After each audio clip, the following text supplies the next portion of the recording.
السلام عليكم ورحمة الله وبركاته. ازيكم حبايبي؟ عاملين ايه؟ يا رب تكونوا بخير وسعادة. النهاردة معانا فيديو جديد هندمس الفول زي ما انتوا شايفين كده.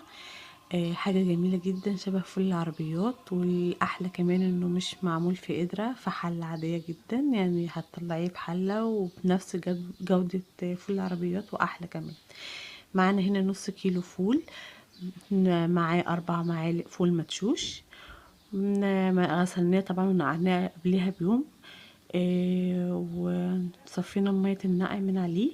بعد كده هنجيب تقريبا 3 لتر مية سخنة على نص كيلو. هننزل عليهم كده بالمية السخنة، وبعد كده نبتدي نشتغل عليه.